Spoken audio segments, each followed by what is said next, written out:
Olá, meu nome é Caterina e hoje eu vou falar sobre responsabilidade sobre seus atos. Parece que a gente sabe exatamente o que é responsabilidade até chegar alguém e perguntar pra gente o que é. Parece muito simples, mas na verdade não é. Responsabilidade é a obrigação moral de se comportar corretamente perante a sociedade. Uma pessoa responsável lidará com todas as consequências de seus atos, sem transferi-los para terceiros ou tentar se esquivar. Você acha uma pessoa responsável? Um exemplo simples do dia a dia é um aluno colando na prova. Pode parecer simples, mas e se um médico estiver colando numa prova da faculdade sobre o sistema sanguíneo? No futuro, ele poderá fazer uma cirurgia, acabar furando uma artéria que ele não deveria e acaba matando o paciente, justamente por ter colado e não ter sido reprovado quando deveria. Você acha isso certo? Eu não acho. Um assunto diretamente ligado com responsabilidade são as consequências. Newton dizia que toda ação tem uma reação. E isso é verdade.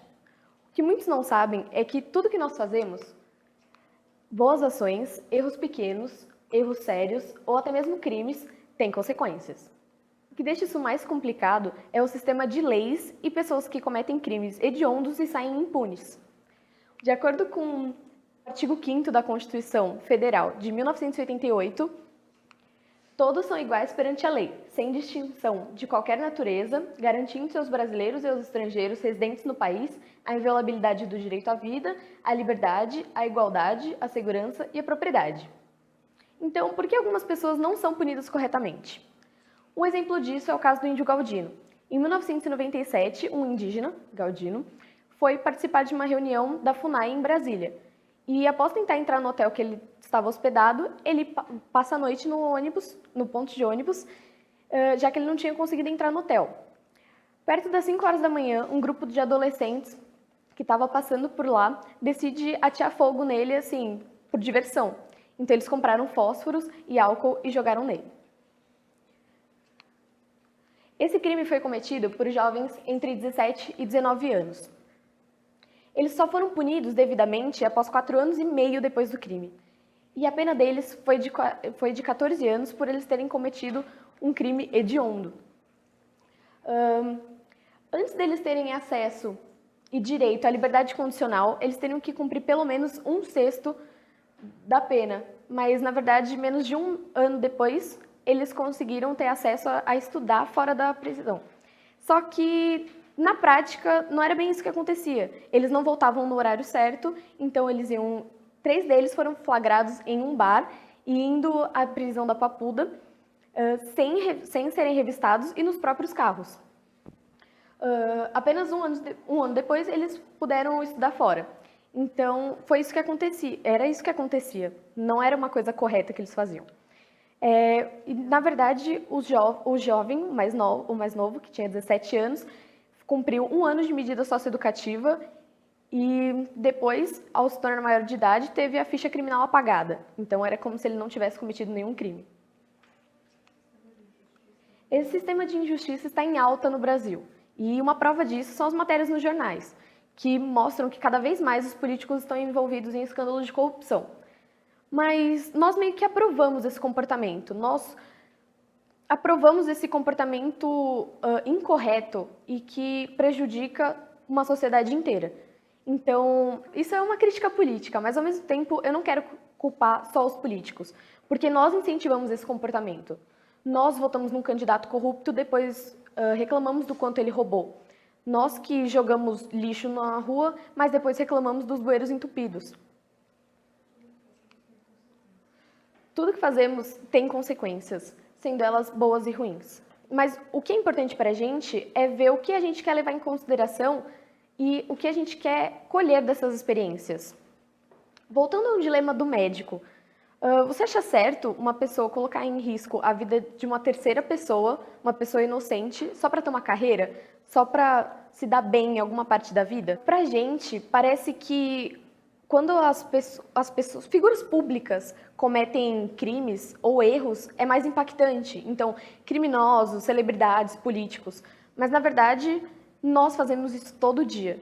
Nós erramos todo dia. Nós jogamos lixo na rua, nós furamos a fila, nós passamos com o rodízio do carro e o policial não percebe.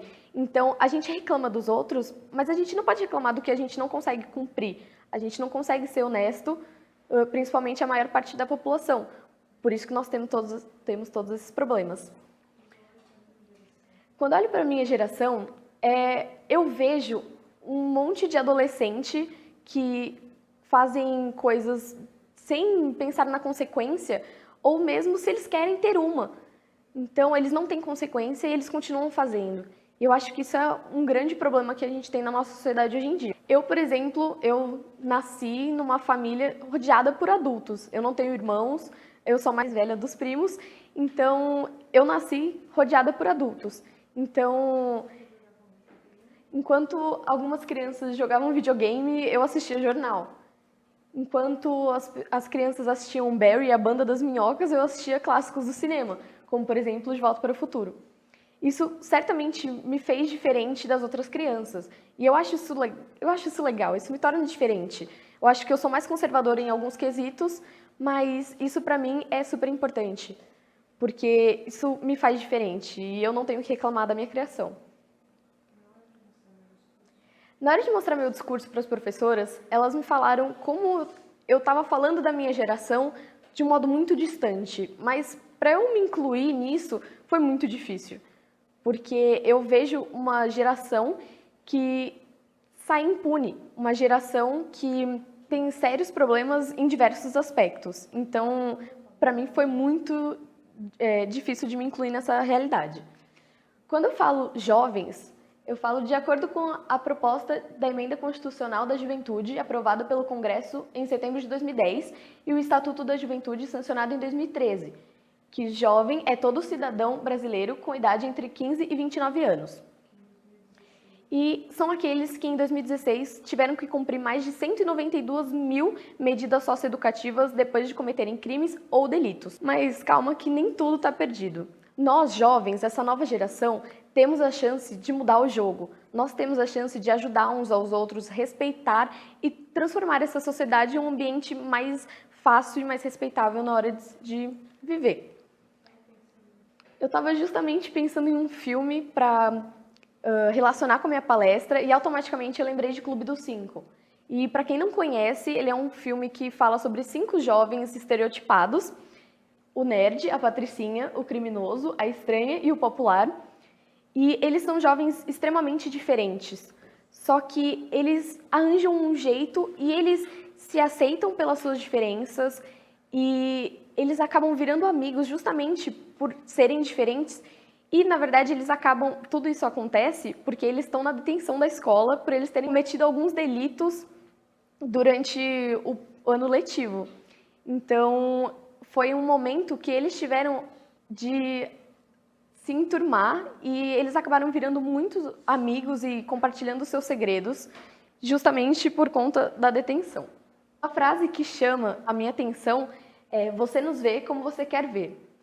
E é uma frase do filme, e é muito interessante o modo como ele retrata o relacionamento entre o diretor da escola e o personagem dado como criminoso.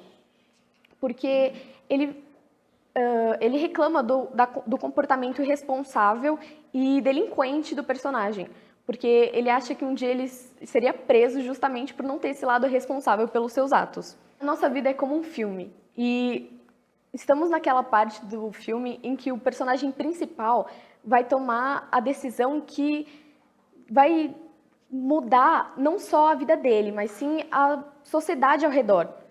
Então, nós estamos nos últimos minutos do filme de uma geração e no começo da criação de um filme de uma sequência que será sucesso de bilheteria. Temos a chance de mudar a mentalidade das pessoas e, na verdade, esse é o meu desejo. Eu desejo viver numa geração em que as pessoas se respeitem e saibam que existe consequência para todo e qualquer ato, independente de classe social, idade, cor ou gênero. Obrigada.